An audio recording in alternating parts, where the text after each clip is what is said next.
as always, that'll end. We're going to get into our game of the year, movie of the year stuff real quick. But as always, send your emails into podcast572@gmail.com.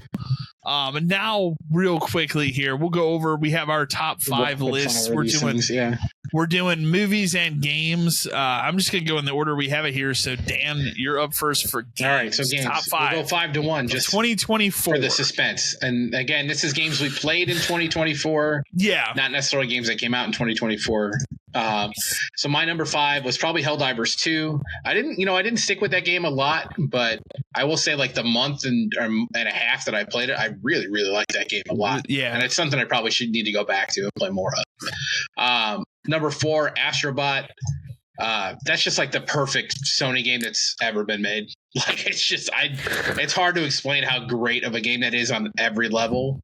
That's the type of game that Xbox doesn't have the properties to have. That would be so helpful. It's like Astrobot is a great commercial for PlayStation. And the sad part, and I don't even mean that derogatory. No, it's a great commercial for like, look at all the cool shit we have here. And the sad part is Nintendo does have that, but they choose to just make Smash Brothers with it and not something else. Yeah, they have so many more options of things they could do that combines all these things, and they don't do it.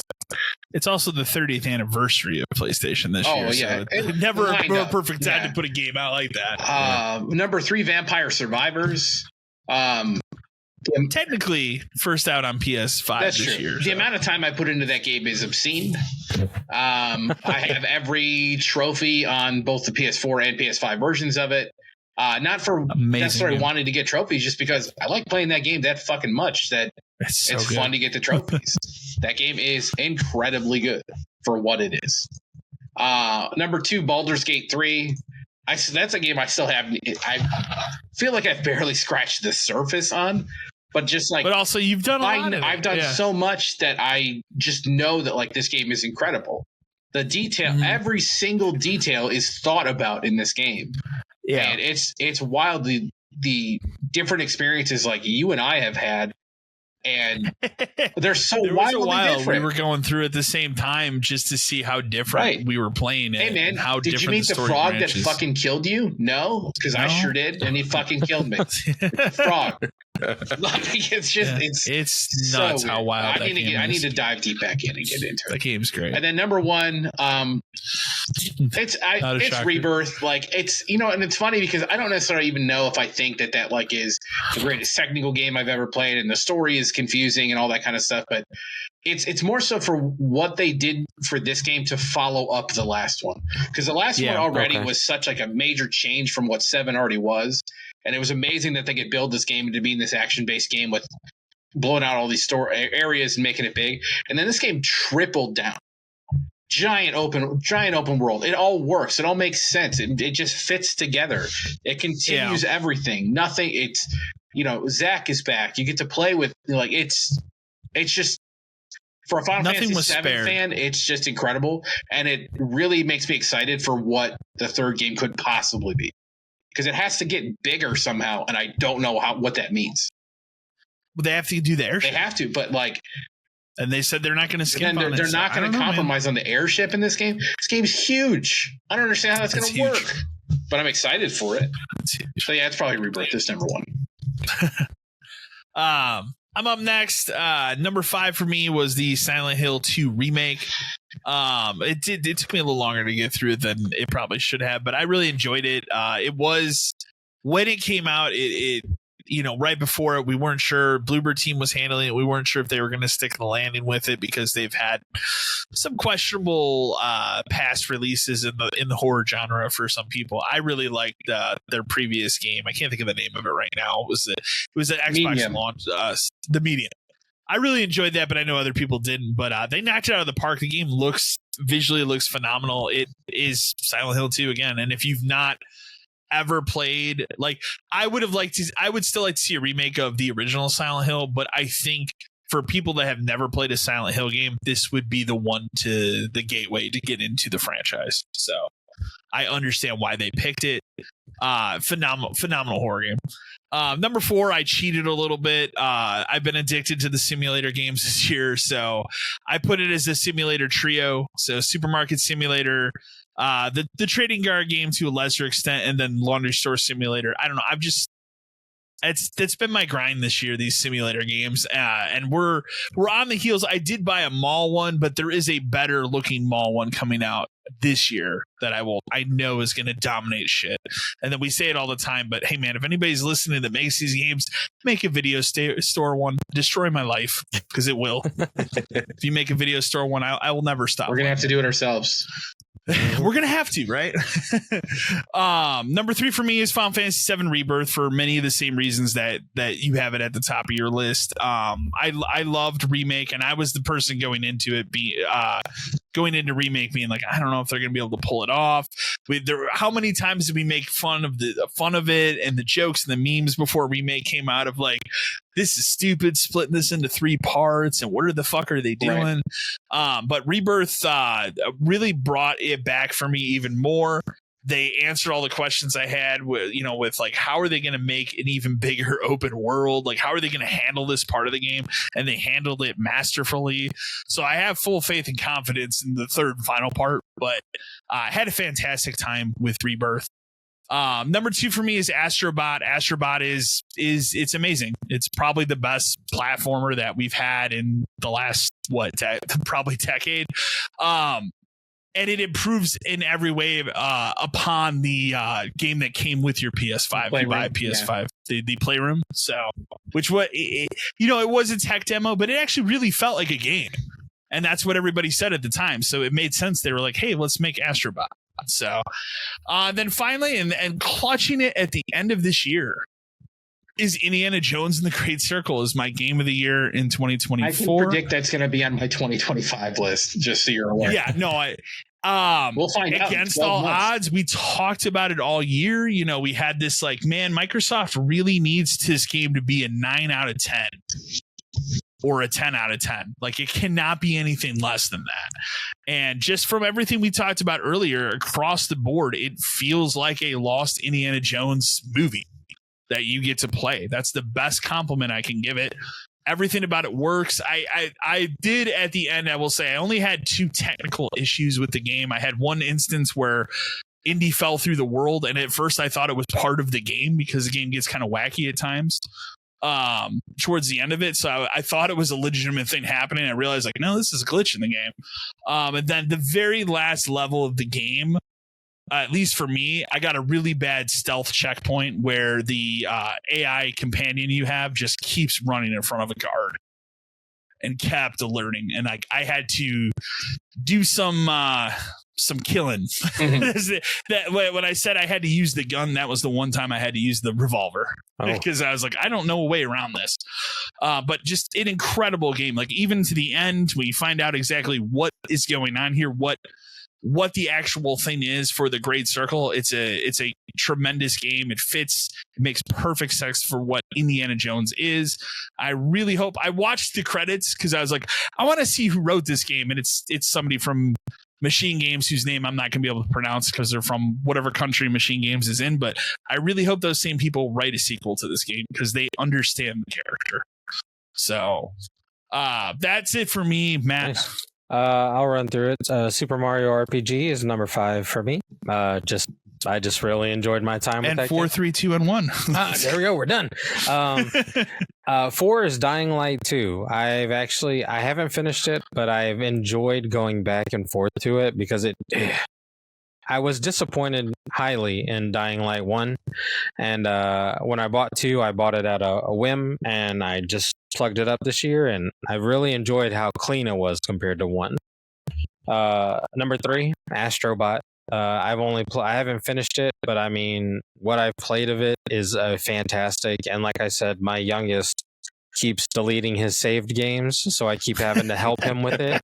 I've played the first world like at least 18 times since Christmas Day, and it's still a lot of fun to play. Like, I'm still okay with it. 2 for me. Kid is a menace, by the way. He is a fucking menace, dude. Total menace. I'm really shocked right now that Pikmin 4 is going on as long as he's been playing it right now. Like, he hasn't reset it or anything like that. 2, Helldivers 2. I really enjoy that. I still go back to it every now and then to play, and I have another friend, and me and him link up and we'll play matches together and stuff like that. But just the stuff they keep pulling out of it is actually just a lot of fun to kind of go back and because it's real life Starship Troopers, man. Like, yeah, it's what Starship Troopers should be for the game. Should be. Like, that's what it should be. And then number one game I've talked about it consistently, Dave the Diver. It's got so many different aspects, man. It is fucking fantastic. I even caught myself wanting to buy the Switch copy. Not surprised by that. No, not at all. And keeping it because I've already, I've gotten so far on the PC. And I think I may end up doing that this year at some point in time. Hey, that's probably the game I've most wanted to go back to and just have it in 2024. It is so good. It is very good, yeah. Dude, it is so good. And there's, like I said, there's just so many different things about it that you can try and play. But yeah, that's me. That's my 5 for the year. All right. Anything you want to add, Ryan? I did not know this was happening. No, that's on you. We'll start with that. And number 2, I will be honest, just with my son, being as young as he was, I wasn't really diving into a lot of whole new stuff today. But the one game I would give a particular mention to that I think everyone should play is Mini Shoot Adventures. Okay. For Steam, it's like it's basically a shoot 'em up, like a kind of bullet hell shoot 'em up, but it plays in the style of like Link to the Past. Oh, okay. If that makes sense. Yeah. So you're a spaceship and you have a gun, but you're kind of traveling the I've world. heard of Like it doesn't overstay its welcome. I think it took me 15 or so hours. Okay. Would totally recommend that. It's cheap. It's always on sale. Yeah, it's the name makes no damn sense. It's a really lame, stupid name, but the gameplay is really fun. It plays really well. It's a pretty interesting story. You get emotional about these ships who, like, they're like robots and ships that have it's pretty cool. I would recommend that. And in a normal year where I actually got to sit down and play, I mean, who knows if that wouldn't be my game of the year, but just a shout out to a game that I played this year that was new that I really liked. Oh, it looks pretty good. No. Yeah, I feel like I've heard of it, so it is something I will definitely check out. And then we'll quickly go through our top 5 movies of 2024. I guess this one I'm starting it. So spoiler: The Santa Claus. Oh, there you go. Number 1. There it is. Dark Horse. Elf. And we're gonna call this one Kyle's top 5 horror movies of 2024 because they're all horror movies. One is questionably a horror movie, but 2024 is a great year for horror movies. Number 5 for me, Smile 2. Loved Smile 2. I love it more than the first one. It gets wacky, but I think the main reason why I was drawn to it is that Naomi Scott chick. Her performance is so good in that pink movie. Power Ranger in the terrible Power Rangers movie. Yes. She is crazy in this movie. Princess I know Jasmine why you won't watch in it. The weird live action. Yeah, she was in the. Yeah. No, she does some crazy stuff in this. Number 4 for me, The Substance. I talked about it a lot earlier, but really enjoyed it. I'm not really one that enjoys body horror movies either, but for whatever reason, I really like this one. Number 3, I'm massive Michael Keaton fan, favorite actor of all time. Don't say. Himself? I love Beetlejuice. It's a crazy movie. I don't think you've watched it yet, man, or even you've watched it yet, man. It's a movie where it really on paper shouldn't work because it has like 4 different plots, but for somehow all these plots intersect and meet up in the middle of this movie, and it makes perfect sense and it works. Which is the craziest part of it, but it's still just, even at his age, he's still having fun playing this character one last time. And I don't want a third one. This was fine. I'm happy with this ending where it is. Well, you're about to get 4 more that are released straight to VHS. There you go. Home. Good news. Beetlejuice 2 is confirmed. There you go. Well, I mean, wouldn't they just capitalize it and call it Beetlejuice? I can't do it. You can't say it 3 times, dude. Can't say it 3 times. No. You fucked it up. You fucked it up, Matt. Yeah. Number 2 for me, Heretic. This movie, so I was excited about when it got announced, and I think the main reason why it's such an exciting movie is it stars Hugh Grant, and he's playing against type. He's playing a real nasty villainous role, totally against what Hugh Grant would be. He was known as the 90s rom-com star. He's handsome British man. Yeah, he's so perfect in this movie for the role. It's weird, it's wacky. I will say, it is a movie. I don't know if everybody will figure out what he's actually going for in terms of what the secret is. I did figure it out, but I still think that it was cool and well done. It's an awesome movie that has a lot of interesting questions, very psychological, very minor scene of gore, but it's not terrible for people that might be a little squeamish. Hey man, I watched Equalizer yesterday. I think you'll be fine with Heretic. Equalizer gets pretty fucking gnarly at some points. And then, like I said before, I didn't get a chance to see Nosferatu. I'm sure that would have been on the top 5. But my number 1 movie of the year, and it didn't change since I saw it, and that is Alien Romulus. I'm a massive Alien fan. It's exactly what I wanted out of an Alien sequel. I understand the people that don't like it. I know that they're the fans that don't like Prometheus and they don't like Covenant, and it does reference those movies, so they're going to immediately hate it. But I like everything Alien. This did everything that I wanted it to do, and I would love to see a proper sequel to this. I don't know if that's what's going to happen now because Ridley Scott's talking about making another movie. So, but that was my number 1 movie of the year. I loved it. So, Dan, you're up real next. quick before I do this. Did Turtles come out this year? No, last year. Okay, I thought so. I just wanted to make sure. Number 1 again. Turtles was great. Number 5, Inside Out 2. That was a really good. I got to take my kids to that movie. It's better than the first one, which I liked a lot already. But I really like. I don't know. There's something about that movie that's just really good. And this time you got to see a lot more of the emotions, all working together kind of a thing. I thought this was a better one than the first one. It's a good movie. 4 is Trap. We talked about it a lot before. Trap is number 4 for me because I love the concept and I love his performance.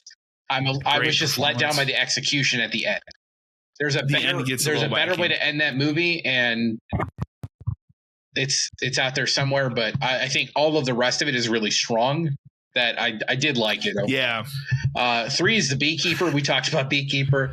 God, The Beekeeper is such a fucking great movie. Jason Statham is he's the fucking man. But he goes up against something that we can all collectively hate. Call center scammers. And he murders a lot of them. And it's really good. That's what makes it. We were talking about it with our other friend who's been watching all these movies lately. And when we were describing it to him, I was like, it's John Wick with bees, dude. That's what it is. It's great. Yeah. It's really fun to watch. Number 2, this is a cheat, but I'm going to allow it for myself. The Fallout TV series. No, it's acceptable. I can't believe how fucking well they nailed it. They just well done. Completely nailed an original story in the Fallout universe. It feels like the sets and stuff are incredible. It just feels like Fallout. Everybody's great. It's cool to see the story from 3 different sides and how they cross over. They set up. Are they doing another season of that? It was postponed filming because of the LA fires right now. But they are doing that. Which pretty gnarly, by the way. I'm not that close, but I'm close enough that it sucks. But the next season 2 is going to be New Vegas, which is okay. I'm super excited for that. That's cool. And then number 1, as someone, if you would have told me 5 years ago this would be my number 1 movie of the year, I probably would have told you to go screw yourself. Deadpool and Wolverine. Just because it's just fun. That's a movie where it literally on purpose does not take itself seriously.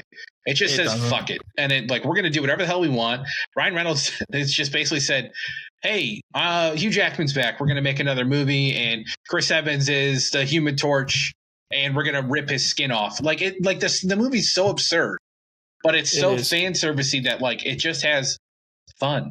You just want to watch a fun movie, Deadpool and Wolverine. I got to see Blade one last time. You got to see Blade. Fucking Gambit is real, and it's played by Channing Tatum. Elektra shows up. The movie, that scene alone broke my brain because it's what is happening? Yeah. But that's amazing. It. Number 1. It's a good one. Yeah. Okay. I'll run through mine. Monkey Man was number 5. I really liked all the action sequences in that one. I thought it was a really solid flick. for nostalgia reasons, Beverly Hills Cop Axel F is number 4 for me because I love Axel Foley, and I think that's a fantastic movie, even though I know it's probably not. I enjoyed it, and I had a great time watching it. You can like whatever you like, big guy. Thank you. That's what I said. Number 3, Deadpool Wolverine. I feel the same way, Dan. It doesn't take itself seriously, and it really appeals to the fans that have been asking for everything like Gambit and, just random cameos and shit like that happen. I enjoyed it, and I've watched it a couple of times since then. It still holds up. Sabretooth is in that movie to get his head cut off. Like, it's just like... I mean, Thor is in it for a split second hugging Toad. Deadpool, and we still don't know what's happening. Yeah. Like, so it's just interesting. Forgot about that. Yeah. Number 2, Ghostbusters Frozen Empire. I totally forgot that came out this year. While, but it did. Yes, the ending was a little quicker rushed than I really wanted it to be. I still really thoroughly enjoyed it moving forward. I'm hoping if they come out with the next one that they kind of just learn from that and maybe just give me a little more suspense and build up, and the ending and all that jazz is a little bit cleaner. And number 1 is something I actually probably forgot to add in my list of movies, and I realized that after I put it on this list. Wicked is my number 1 pick of 2024. Yeah. Oh, you know what? I forgot to put Craven at number 1. Oh, God. There you go. Yeah, I'm man. Come on now. What are you doing? How could you? Slow, bro. No. I'm a theater kid at heart, dude. So like any musical I'll typically go watch and I'll go see. But I don't know much about this story going into it. So okay. I actually just kind of went into a little blind. Fair. But it was solid. It's a really solid film. Did you go into it knowing that it is part 1 of 2? No. Okay. Oh, dude, boy. Blew my brain because I was like sitting here watching it. I was with my wife and her best friend, and we were all watching it. And my wife's best friend, that's her favorite musical. And she's like started reading the books about it. She's seen that movie like 7 times since it came out, which is wild. And I also do want to, not that there's probably any issue with this, but the book's very different than the musical. Oh God, so, yeah. so don't let your teenage kid probably read it. It's like it's not quite the same thing. It's bad. But I went in, I saw it, I thought it was the ending, and then like the last scene closed and it was like part 1, and I was like, what the fuck? I was like, there's a whole part 2 coming through. So I'm excited to see part 2. I hope it kind of holds up, but the whole movie itself was really solid, and the ending scene was fantastic. I can't ever remember the name of the girl who plays the main character, the main witch, but she's fantastic. Urzo or something. Her last name starts with an E. Yeah, something like that. But Cynthia. Yeah, Cynthia something. She's fantastic. She is a really good. Does Jeff Goldblum sing in that movie? No. Okay. No, if I remember correctly, he does. Save some for part 2. Yeah. True. There you go. There is part 2 coming. Yeah. And I didn't even know who is that? Michelle. Dang it. Is her last name Yo? Yeah. Mm-hmm. I didn't know she was in it either. Like I really went into this kind of blind. I just kind of wanted to see very it. blind into it. Yeah, like I really just wanted to see it because I had heard so much positive about it from a lot of the people I talked to, and I was like, well, it's a musical. I really love musicals anyway, so let me go ahead and check it out. And it was really good though. I really enjoyed myself in that one. But yeah, that was my top 5. Fair enough. Any movie you want to shout around? Yeah, we said Santa Claus. The Santa Claus. The Santa Claus. You know, it's cute. It's like they spell Claus with an E at the end. I heard that's where they get to it. It's an untouched. Yes. So I'll give a quick story about a movie I tried to watch and then almost died. Oh. Okay.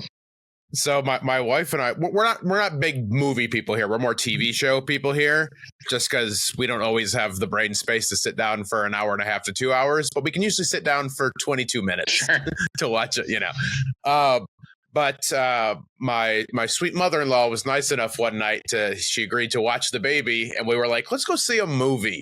We haven't seen a movie in a long, long time. We got tickets to go see Twisters. Okay.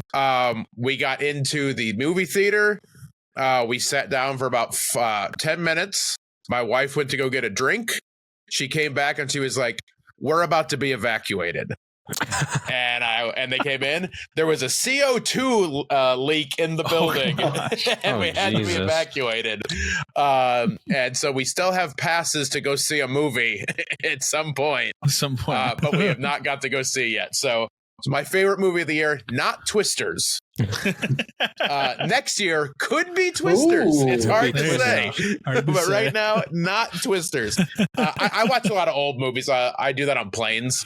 Yeah. That's kind of my thing. So nothing new came out that I was really super pumped about. But I was catching up on a lot of old shit I haven't watched in forever, like Top Gun and the first Ghostbuster, like things like that. Fair. I have a problem with most things where I can't be a part of the current conversation because I'm a contrarian. This is a fault of mine. It's not a fault of anyone else's. But if someone tells me, "Oh, this is the greatest movie ever," I go in and watch it going, "Here's every reason it fucking sucked. How about that?" And I know that's a fault of mine. So I kind of have to separate. I like to do that. Just I like to do that sometimes too. Yeah, I think the biggest movie I ever did that for was that first Avatar movie, where I refused to see it, refused to see it. And, and then the 30th week it was in theaters. My girlfriend at the time and I were like, I have to fucking see it. It's driving me crazy. I have to know. Then we went in and we watched it and went, this movie fucking sucks. What the fuck is wrong with people? You don't like blue people being matrixed? Fuck that whole. We're getting the third one this year. That whole movie. Fuck it. You don't like blue Pocahontas? No, Fern Gully is what you mean. Fern Gully, all the same. Yeah. But yeah, I know that's a fault. I just can't I'll always look for a reason to hate it. So for me, you just let me on my own accord. Don't this year I watched Paul Blart Mall Cop and had a fun time. Just stuff like that. That's how I want to watch movies. I want to go I'm sitting down to watch Renaissance era. Hell yeah! Oh, so it's going to be another 4 years before you see Paul Blart called Mall Cop 2, huh? Yes, exactly. Okay. All right, I got you. But that's how I've been watching movies mostly. Is I'll just get on a streaming service and say I'm going to watch a movie, and then I go through. I'm not worried about what public discourse is. I'm not worried about any of that. I'm just I'm going to watch this movie, and that's what I do. I enjoy it more that way because I don't feel I have to match my opinion to whatever the thing is. I can just enjoy Paul Blart Mall Cop, the movie of the year. There you go. But yeah, that's gonna wrap us up for this edition. Do you have anything, Ryan, you want to promote? Just cripplethreat.com for my tour dates and cripplethreat8 on all the social medias. That's kind of the main thing. I'm sort of stay-at-home dadding more than anything right now. So if anyone has any suggestions for that, I have a very opinionated 1.5-year-old who's mean. So if you have any solutions for that, let me know. Yeah. But otherwise, buy a dog I got a few crate. Yeah, I probably would know. He would figure out. Then the whole time he was just sitting there and go, "Open the door, open the door, open the door." That's his big anything that needs to be opened. It could be his yogurt pouch that has a cap on it. Open the door. That's his price for everything. Smart boy. Nice. This is probably a little too far for you guys, but I'm close-ish to you boys. I'm in Janesville, Wisconsin here in a couple weeks. Okay. So not too far. And you know what? Yeah, I make him. I make Matt drive. What was 10 hours to come see me? Or something 8 ridiculous. hours to go see your ass. Yeah, and I'll go right in their backyard, and they don't even give a shit. I know, right? That's what it's like, Matt. Basically, I mean, you went 20 minutes from us the one time. You were literally horse shit in our halfway point. I made sure literally right there. I had to go buy a hotel room for the weekend. I know. It was like you guys made shirts for me and everything. It was very nice. But that's not here. Yeah. That's all I really got to promote. Yeah. Just follow my stuff. I'm trying to get some more clips. Try to get a lot of that more social media stuff going. Very thankful I didn't put a lot of investment into TikTok. Yeah. I'll tell you that much. I look smart now. Yeah. I never made a TikTok account. Yep. The whole time. A couple months, it won't matter. So good job. Instagram was far enough. There you go.